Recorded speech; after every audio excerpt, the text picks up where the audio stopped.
In the summer of 1947, 3 weeks before the world had ever heard the word Roswell, a family in the high desert of Lincoln County, New Mexico, watched the sky tear open above their home. They would spend the rest of their lives trying to convince people it had happened. Almost no one believed them.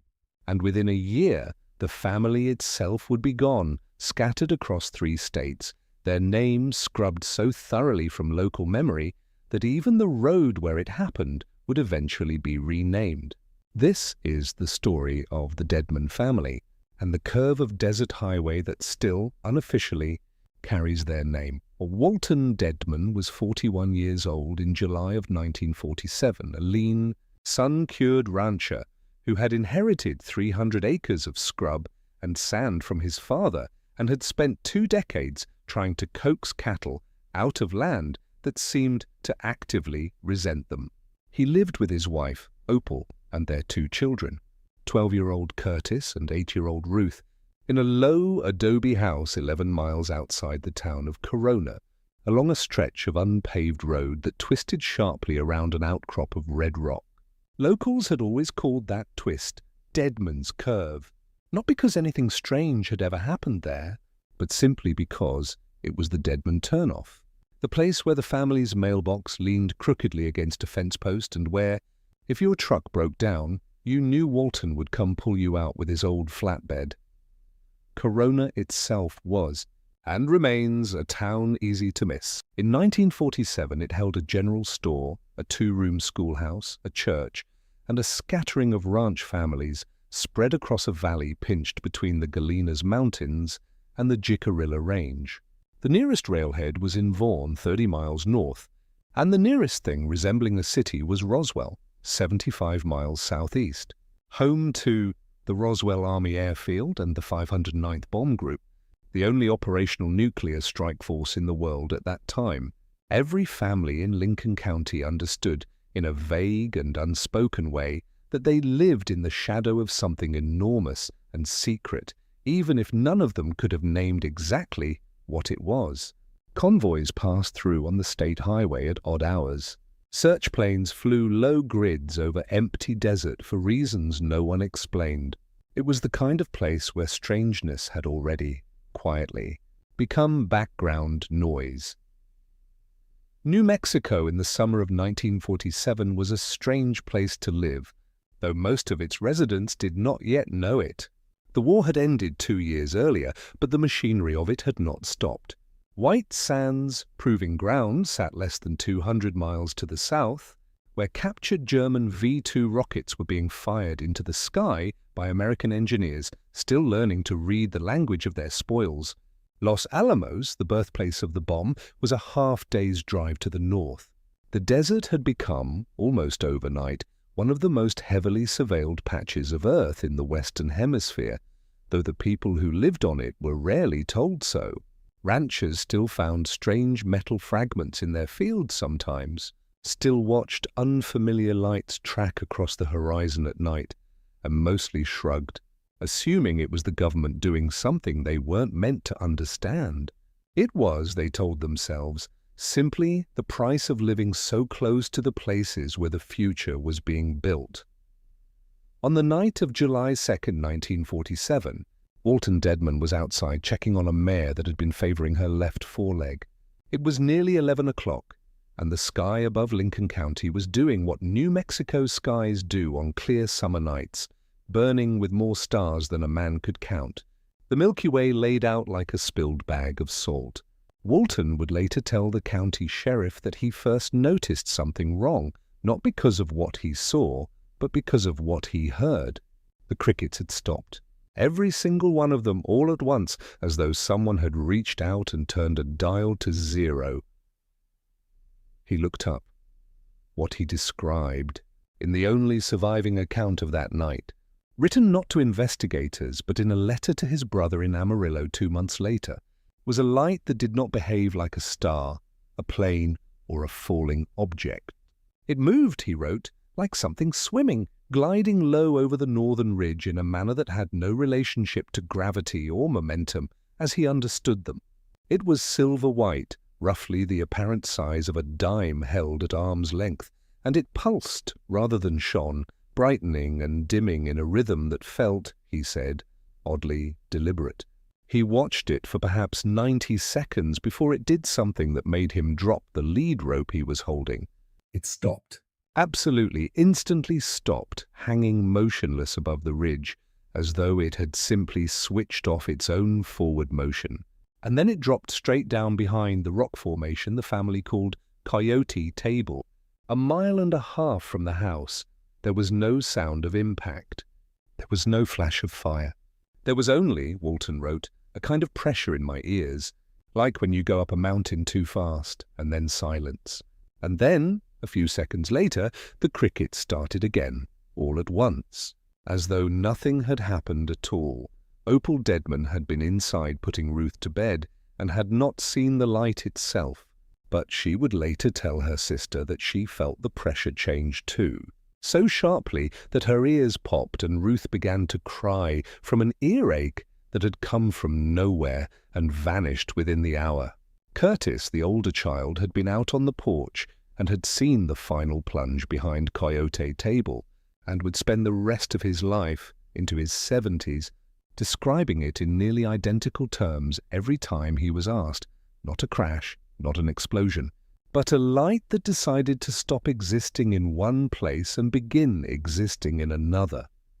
Walton did not go to investigate that night. He was a practical man, and practical men in 1947 New Mexico did not go wandering into the desert in the dark towards something that had just fallen out of the sky. He waited until dawn, saddled a horse, and rode the mile and a half to Coyote Table alone, telling Opal that if he wasn't back by noon, she should call the sheriff in Corona. What he found, according to the letter to his brother, was a scorched depression in the sand roughly 40 feet across. The vegetation at its center burned to ash, while the vegetation at its edges was untouched, as though the heat had been perfectly contained within a boundary that made no physical sense. There was no wreckage, no metal, no debris, nothing that looked like the remains of an aircraft. But scattered across the scorched earth, Walton found dozens of small, curved fragments, each one no larger than a fingernail, thin as eggshell but hard as glass, and colored a deep, changeable blue that seemed to shift toward violet depending on the angle of the morning light. He gathered a double handful of them into his hat and rode home.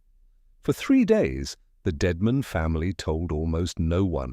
Walton was not a man given to seeking attention, and Opal, raised in a strict Baptist household in Texas, worried openly that speaking of it would invite ridicule or worse, trouble they didn't need. But Curtis, 12 years old and unable to contain the magnitude of what he had witnessed, told 2 friends at church on Sunday. By Monday afternoon, the story had reached the editor of the Corona Register, a small weekly newspaper that 3 weeks later would find itself scooped by a much larger story out of Roswell, 75 miles to the southeast. The editor, a man named Foster Callum, drove out to the Dedman Ranch on July 7th and interviewed Walton for nearly 2 hours. Callum's notes, later recovered from the newspaper's archive by a historical researcher in the 1990s, describe Walton as calm, sober, and entirely convinced of what he saw. And note that Callum himself examined several of the blue fragments and found them unlike any material he could identify. He wrote a short article for the following week's edition under the headline, Corona Rancher Reports Strange Sky Object, a modest 4-paragraph piece that ran on page 3, below a report on the county fair schedule. The article never ran. Callum's own account, preserved in a letter to a colleague years later, states that 2 men arrived at the newspaper's office on the morning of July 9th, identifying themselves as representatives of the Army Air Forces stationed out of Roswell Army Airfield. They did not raise their voices. They did not threaten him, at least not directly. They simply informed him that the story he intended to print concerned a matter of national security, that the object Mr. Dedman had observed was in fact a weather balloon of a new experimental design that had strayed off course during a routine test, and that further publication of unverified claims would not be looked upon favorably by the base command. Callum, a man running a 4-page weekly in a town of 800 people, understood precisely what kind of favor he was being asked for. He pulled the story. The typeset plate was destroyed. County records show no trace of the incident in the Coroner Register's archive for the remainder of 1947. Sheriff George Weatherby of Lincoln County had been informed of the incident even before Callum's visit, having received a call from Opal Dedman on the morning of July 3rd, when Walton failed to return from Coyote Table by noon, as promised, and she feared briefly that he had been hurt. Weatherby drove out himself that afternoon, arriving shortly after Walton had already returned safely, and by his own later account walked the burn site with Walton before the fragments had been fully gathered. Weatherby's handwritten log for that week, portions of which survived in county storage and were located by Whitcomb decades later, contains a single terse entry for July 3rd. Dedman Ranch. Reported object burned area approx 40 FT. No fire dep called advised family to contact base. The entry for July 9th, the day the officers arrived at the ranch, reads only, "Army out at Dedman's, told to stay out of it." Weatherby left office in 1949 and moved to Las Cruces. He gave no interviews on the subject before his death in 1971. 3 weeks later, on July 8th, a rancher named Mac Brazel would report a very different kind of debris field on the Foster Ranch outside Roswell, and the story that followed would consume the American imagination for the rest of the century. Walton Dedman would live to see the word Roswell become a household name, watched with something between vindication and bitterness as reporters and researchers descended on that other ranch decade after decade, while his own family's encounter, which by his account had occurred first, faded into a footnote that almost nobody, eventually, remembered to write down at all. The parallels between the two incidents are, to researchers who have studied both, difficult to dismiss as coincidence. Both involved isolated ranch families in Lincoln-adjacent counties.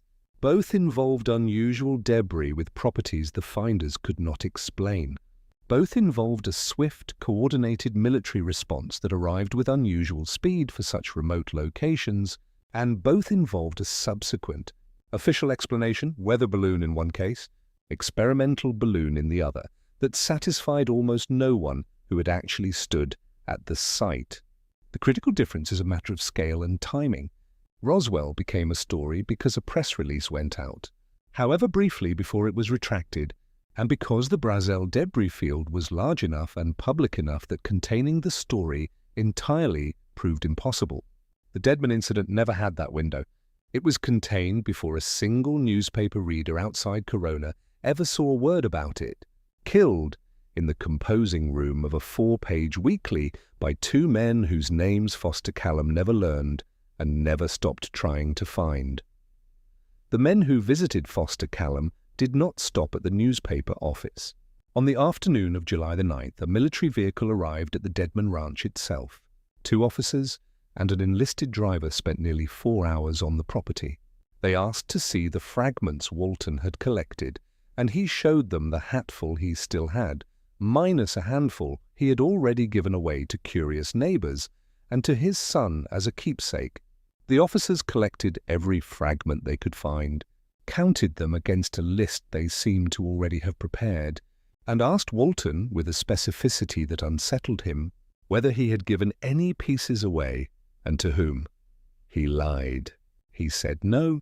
The officers walked the property to Coyote Table itself, examined the scorched depression, and according to Curtis's later recollection, one of them used an instrument that clicked rapidly when passed near the center of the burn, a sound that Curtis, decades later after watching documentaries about nuclear testing, recognized as unmistakably a Geiger counter.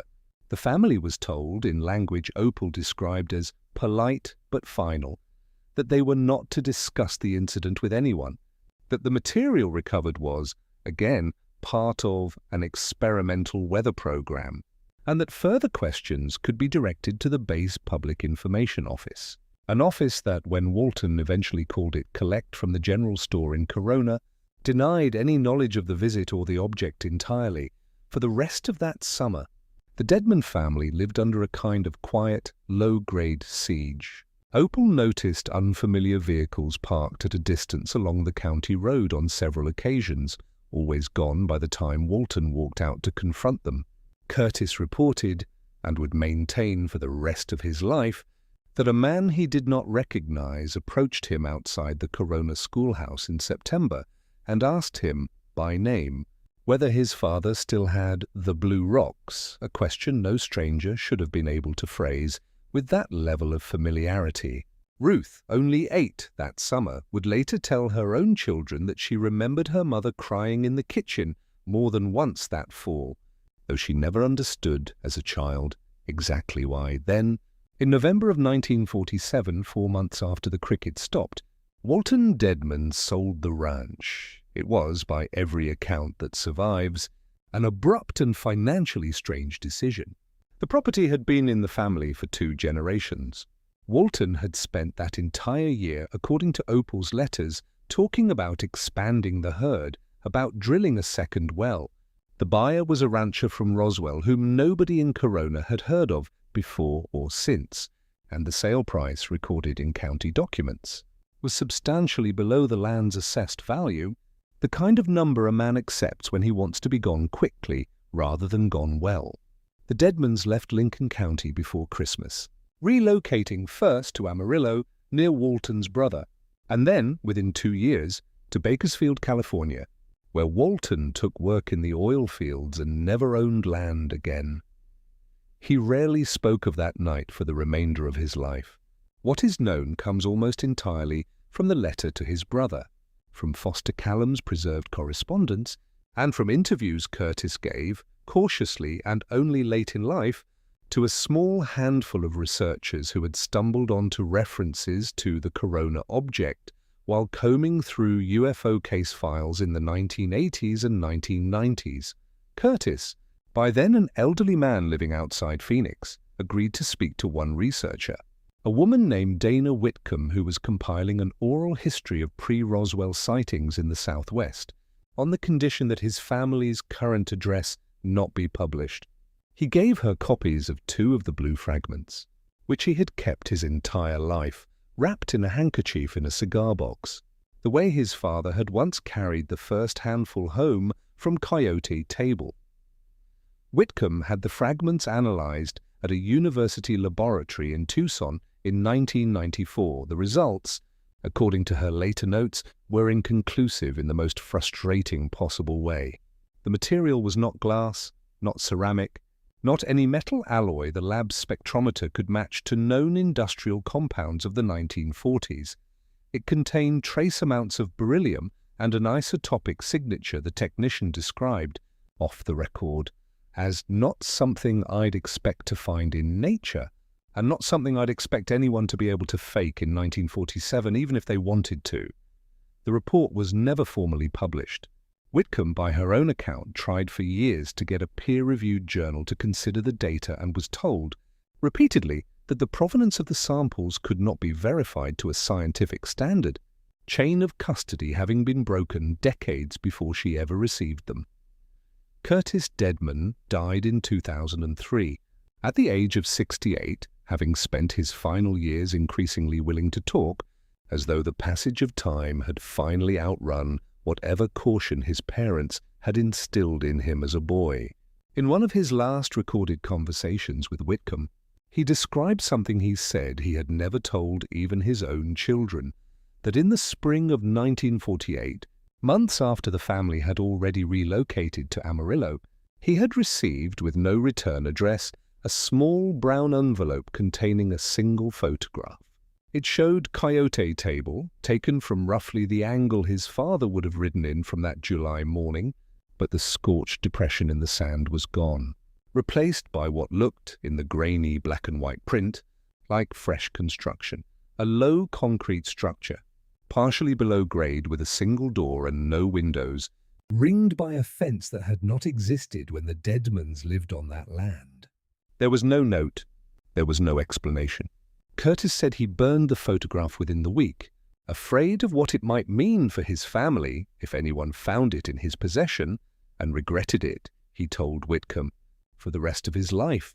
Ruth Dedman, the youngest of the family, lived until 2011 and gave only one interview on the subject late in her life, to a local Bakersfield Historical Society researcher who was compiling family histories of Dust Bowl and post-war migrants to California and had no idea, initially, that she was about to record testimony about a UFO encounter.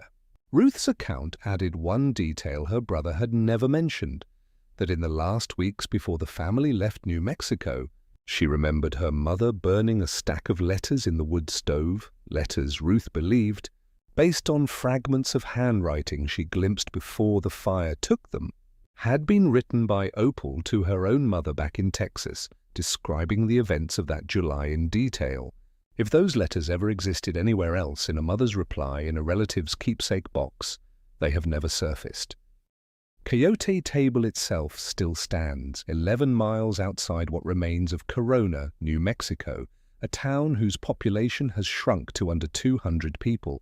The land changed hands 4 more times after the Dedmans sold it, and by the 1970s had become part of a larger cattle operation whose current owners, according to Whitcomb's later research, are aware of the old stories about the Dedman lights, but decline to discuss them with visitors, and have on at least 2 documented occasions turned away researchers and amateur investigators who arrived asking to walk the property.